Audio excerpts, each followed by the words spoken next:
कवि कुलगुरु महाकवि कालिदास। दोस्तों, इनके बारे में आपने सुना है और बहुधा सुना है, खूब सुना है, पढ़ा है। संस्कृत साहित्य की नींव का एक ऐसा प्रस्तर जिसने संस्कृत साहित्य को, संस्कृत को रुचिकर बनाया, लोगों के पढ़ने लायक बनाया।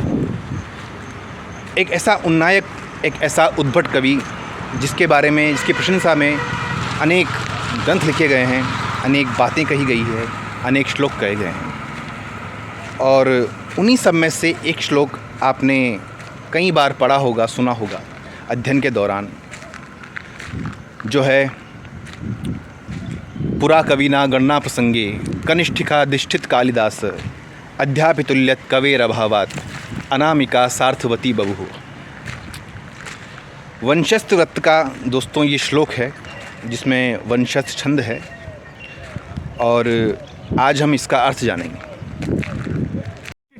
अबे जल्दी बोल, कल सुबह पनवेल निकलना है। जैसा लिखना बड़ा दुर्लभ है, बड़ा मुश्किल है।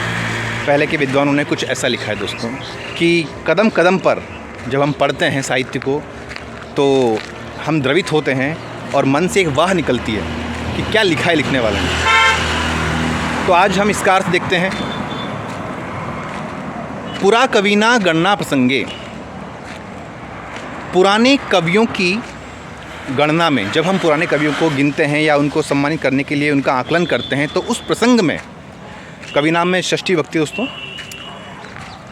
कनिष्ठिकाधिष्ठित कालिदास, जब हम वो पुस्तक खोलते हैं, वो किताब खोलते हैं जिसमें पुराने कवियों की श्रृंखला है, तो उस श्रृंखला में कनिष्ठिकाधिष्ठित कालिदास, जो कालिदास का नंबर है, जो उनका क्रम है, वो कनिष्ठिका उंगली, जो हमारे हाथ में सबसे छोटी उंगली है कनिष्ठिका, इस पर आता है। सबसे निचला दर्जा कालिदास को दिया गया है कि जो सबसे छोटी उंगली है वो वहाँ पर अधिष्ठित हैं, कनिष्ठिका अधिष्ठित कालिदास। ठीक है।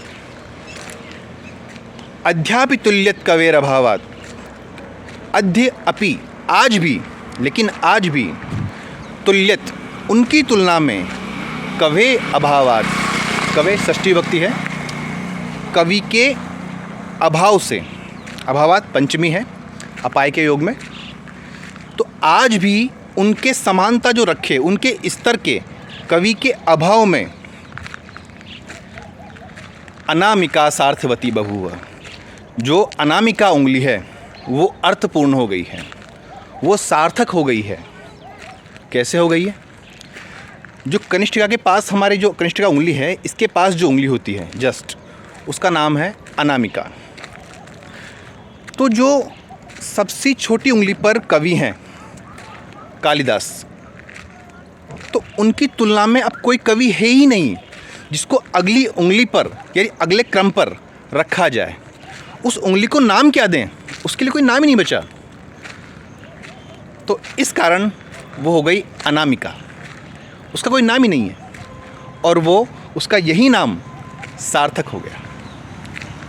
तो दोस्तों, एक ऐसी शानदार उपमा, एक ऐसी शानदार शब्दों की बुनावट और एक बेहतरीन सोच, गंभीर सोच, जो आज के कवियों में, आज के रचनाकारों में मिलना दुर्लभ है, प्राय लुप्त है।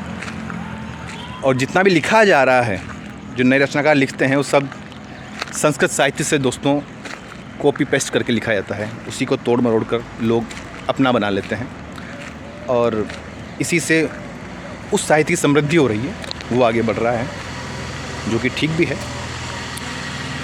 तो दोस्तों, ये था आज का हमारा श्लोक।